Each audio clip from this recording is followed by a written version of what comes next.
His Majesty might have enjoyed better and better approval ratings in recent years and higher favorability with the hoi polloi, but still, he was only just part of the ensemble cast of the royal family, never the leading light. And even now he is king, that has not really changed. Sure, the crowds that turn out to see him and Camilla for engagements across the UK are impressively large and far better than I would have thought a couple of septuagenarians would draw on, say, a grey Tuesday morning in somewhere like Leeds. But while he might be the titular headliner, in reality it's Kate who can really pack em in and who gets people clicking on stories and buying papers. As always, smash the like button and subscribe to this channel, this way you won't miss our next video in this same channel. It's not exactly hard to work out why she's youngish, she's a stunner, and it's a hell of a lot more interesting looking at whatever style du jour she is experimenting with, corporate chic. Home counties Barbie. Zara mum next door, than reading about some hardworking bloke in a handmade suit. While Charles' job boils down to ensuring the survival of the institution, and therefore anything or anyone who bolsters that is a boon, the situation is more complicated and all far more of a double-edged sword.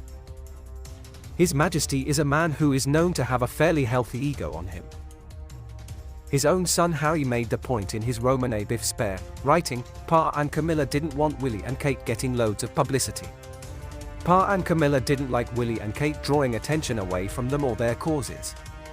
They'd openly scolded Willie about it many times. Elsewhere he writes of the arrival of Meghan, what Charles really couldn't stomach was someone new dominating the monarchy, grabbing the limelight, someone shiny and new coming in and overshadowing him. And Camilla? He'd lived through that before, and had no interest in living through it again.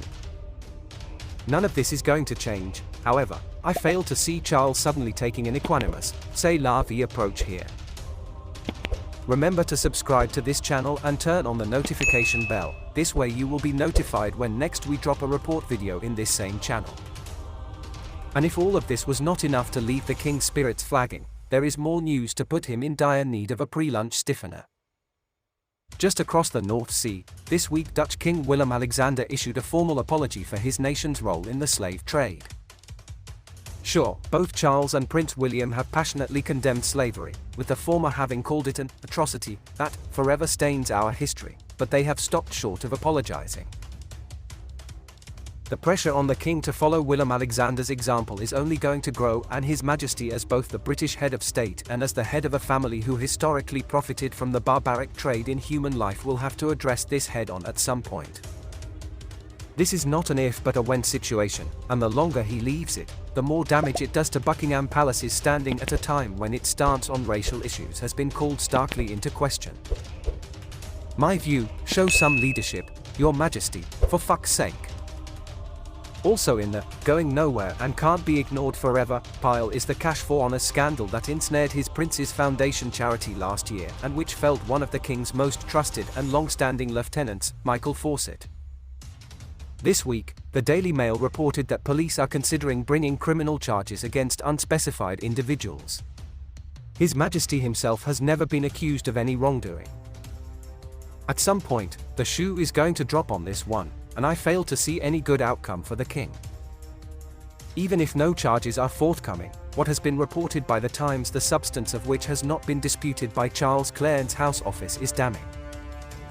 Even if it was for charity, the former Prince of Wales accepting plastic bags full of cash from shady sorts is a terrible look. The best that can be said here is that at least it was a Fortnum and Mason plastic bag. Add it all up, a Bobby Dazzler Kate, the mounting urgency of the slavery situation, and the simmering disaster of cash for honours, and even before you add in the fact that there is still the prospect of a second Harry book or daughter-in-law Meghan, the Duchess of Sussex, writing one, what do you have? A boorish which Google reliably tells me is Scottish Gaelic for mess. So you can see why a king, even a hard-working trier of a king who really is dedicated to making the world a much better place, is having a rotten time of it. Why one spritz might be flagging. Why one might need cook to make an extra large Dundee cake to cheer one up, or for one's darling wife to really let loose when she's mixing their nightly jug of Cosmos. The king might be ready for his close-up, ready for his big moment, ready to be adored, ready to do things his way, ready to be the headliner, but thanks to Kate, thanks to horrors committed centuries ago, and to the fact that he readily took charity cash from a member of the Bin Laden clan. Truly, will Charles ever get a go at leading man status? Maybe get Cook to make that 2 extra Dundee cakes. Remember to subscribe to this channel and turn on the notification bell. This way you will be notified when next we drop a report video in this same channel.